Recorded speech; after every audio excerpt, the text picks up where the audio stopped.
Hello everyone, welcome back to Rudra nursing express. आज का हमारा इंपॉर्टेंट टॉपिक माइक्रोबायोलॉजी के अंतर्गत आज हम लोग नॉर्मल फ्लोरा के बारे में डिस्कशन करेंगे। इसमें आप जानेंगे कि नॉर्मल फ्लोरा क्या होता है, क्या इनके टाइप्स होते हैं, क्या क्या इनके एडवांटेजेस होते हैं, डिसएडवांटेजेस क्या होते हैं। ठीक है, ह्यूमन बॉडी में जो है आपको कौन कौन से नॉर्मल फ्लोरा देखने को मिलेंगे। ठीक है, साथ में जो है हम लोग देखेंगे कि नॉर्मल फ्लोरा में क्या इनका सिम्बायोटिक रिलेशनशिप पाया जाता है। मेरी वीडियो की खासियत यह है कि आपको यहाँ पे हिंदी और इंग्लिश दोनों में ही समझाया जाता है। आप एक बार चैनल पर विजिट ज़रूर करें और उसको एनालिसिस करें।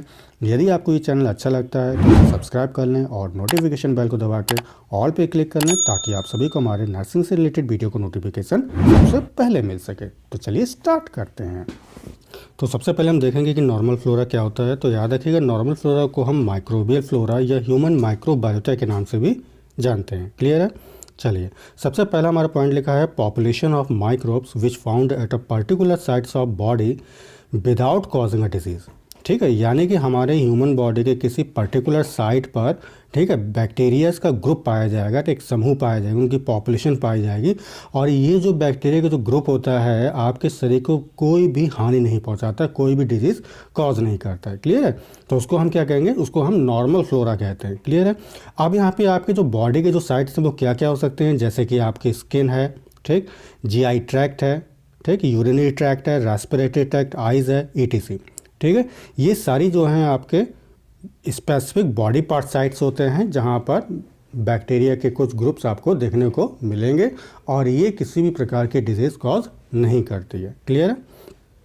चलिए, नेक्स्ट पॉइंट है this normal flora can become a pathogenic when the bodies immune system become weeks. कह रहा है कि जब हमारे शरीर की इम्यूनिटी जो है कमज़ोर हो जाती है तब क्या होता है कि यही नॉर्मल फ्लोरा जो है कैसे हो जाते हैं, आपके लिए हानिकारक हो जाते हैं। ठीक है, पैथोजेनिक हो जाते हैं और ये डिजीज़ कॉज करने लगते हैं। क्लियर है? नेक्स्ट पॉइंट है healthy foetus in uterus is sterile child first gets its normal flora during a birth by contact with vaginal flora of mother. After birth, additional microbial flora are established through the source of food, water and air. Clear है? चलिए, बहुत ही important point है। कह रहा है कि कोई भी अगर एक हेल्दी फीटस की अगर हम बात करते हैं तो वो कैसा होता है? प्योर स्टेराइल होता है। ठीक है, यानी कि उसमें किसी भी प्रकार को आपको बैक्टीरिया देखने को नहीं मिलेगा। ठीक है, ना ही कोई जर्म्स हो, बिल्कुल एकदम प्योर होगा वो। ठीक, प्योर स्टेराइल होगा।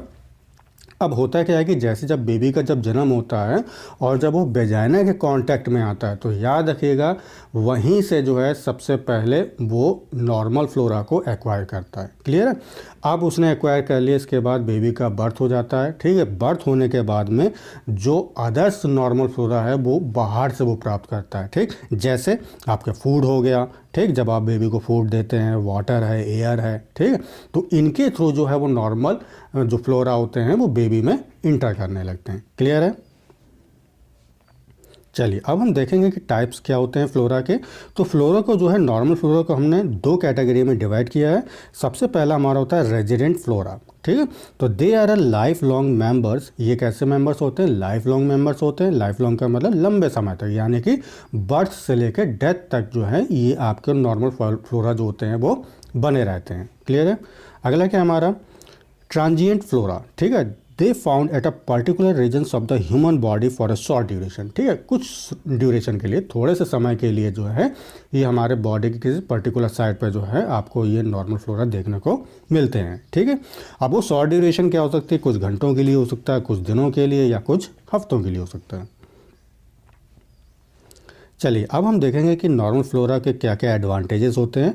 तो सबसे पहला है हमारा prevent the entrance of pathogens. ये काम क्या करते हैं? जब हमारी बॉडी की इम्यूनिटी सिस्टम स्ट्रांग होती है तो ये क्या करते हैं, जो फॉरेन बॉडीज़ होती हैं उनको ये इनहिबिट करता है, उनको रोकता है एंट्रेंस।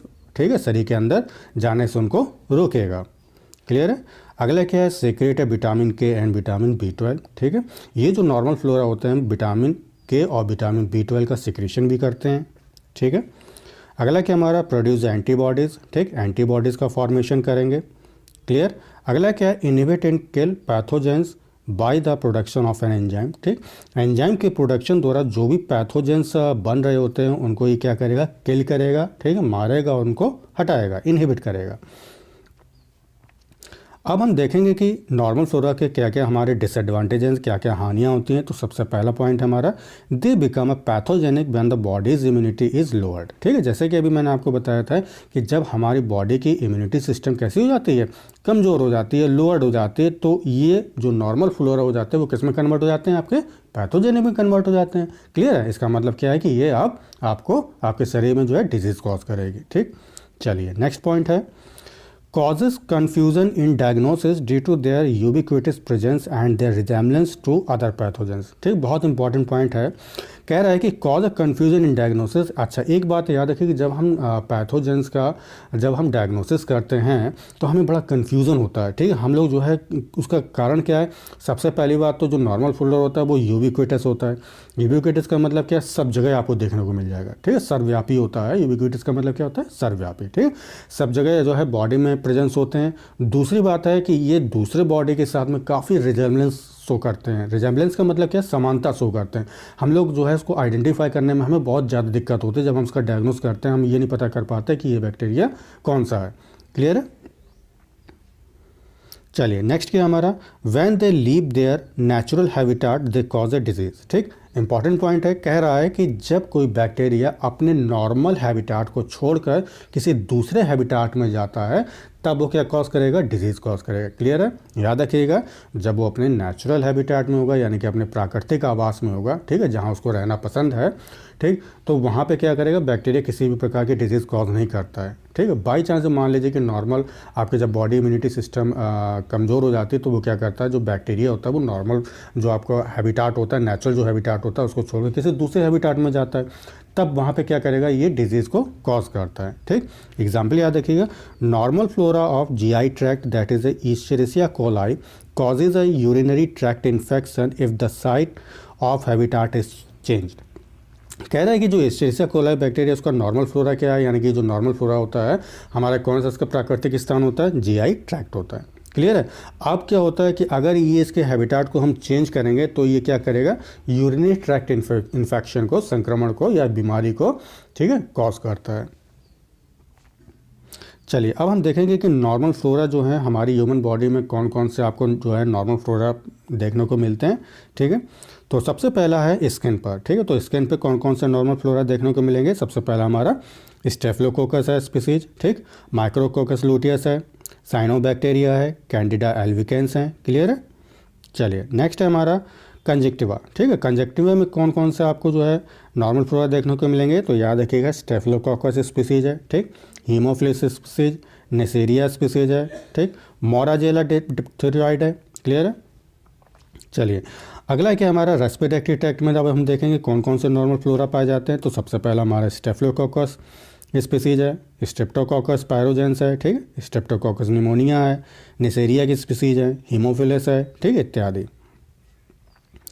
चलिए अब हम देखेंगे कि गैस्ट्रो इंटेस्टाइनल ट्रैक्ट पर कौन कौन से जो है हमारे बैक्टीरिया पाए जाते हैं, ठीक है, नॉर्मल फ्लोरा पाए जाते हैं। तो सबसे पहला हमारा है एच पाइलोरी यानी कि हेलिकोबैक्टर पाइलोरी, ठीक, एस्चेरिसिया कोलाई, लैक्टोबैसिली, क्लोस्ट्रीडियम, ठीक है, एंटमीबा है, कैंडिडा है, ट्राइकोमोनास है, बाइफिडोबैक्टीरियम है। क्लियर है, चलिए अब हम बात करते हैं यूरोजेनिटल ट्रैक्ट।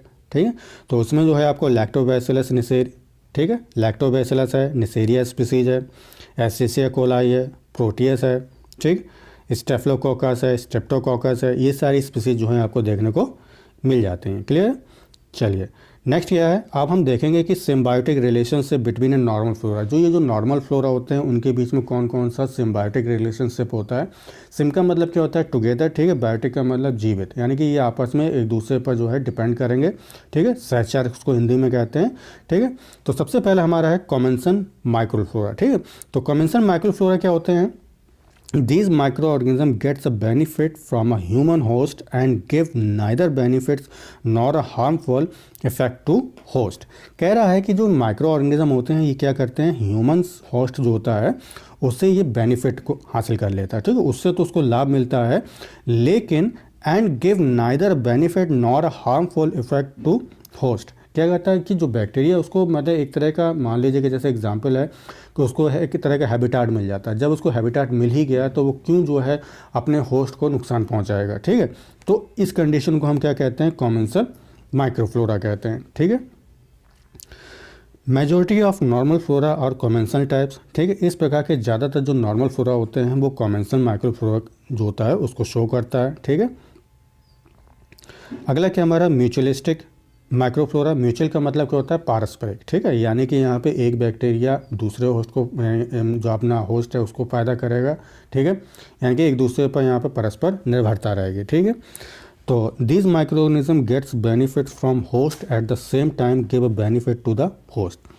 ठीक है, कह रहा है कि इसमें अगर एक बैक्टीरिया दूसरे को अगर लाभ पहुंचा रहा है तो दूसरा होस्ट भी जो है वो बैक्टीरिया को लाभ पहुंचाएगा, यानी कि पारस्परिक। ठीक है, आपस में एक दूसरे को जो है ये बेनिफिट पहुंचाते हैं, तो उस कंडीशन को हम क्या कहते हैं, म्यूचुअलिस्टिक माइक्रोफ्लोरा कहते हैं। ठीक है, चलिए अगला क्या हमारा अपॉर्चुनिटिक माइक्रोफ्लोरा। ठीक है, इसको हिंदी में कहते हैं अवसरवादी। ठीक, तो this microorganism under normal condition lives as a commensal on host body but they cause disease if opportunity is available. ठीक है, देखिए नॉर्मल कंडीशन में तो ये कॉमेंसलिज्म जो है इवेंट को शो करते हैं, लेकिन अगर ये अवसर इनको जैसा मिलता है तो उसी अकॉर्डिंग जो है ये डिजीज़ शरीर में कॉज करते हैं। जैसे कि एग्जाम्पल इससे आप समझ सकते हैं, normal flora of GI tract that is a Escherichia coli causes a urinary tract infection if the site of the habitat is changed। ठीक है, अब मैंने कहा कि नॉर्मल कंडीशन में देखिए यहाँ कॉमेंसलिज्म है, जैसे कि आप यहाँ पे देख रहे हैं कि एसिशिया कोलाई जो बैक्टीरिया होता है ये हमारे GI ट्रैक्ट में रहता है। ठीक है, उसका नेचुरल हैबिटाट है। क्लियर है, अब हम क्या करेंगे कि ये अवसर चेंज कर सकता है। कैसे कि बाई चांस आपकी बॉडी की इम्यूनिटी सिस्टम कमज़ोर हो जाती है, तब क्या करेगा, ये बैक्टीरिया जो है अपने नेचुरल हैबिटाट को छोड़कर किसी दूसरे हैबिटाट में जाता है।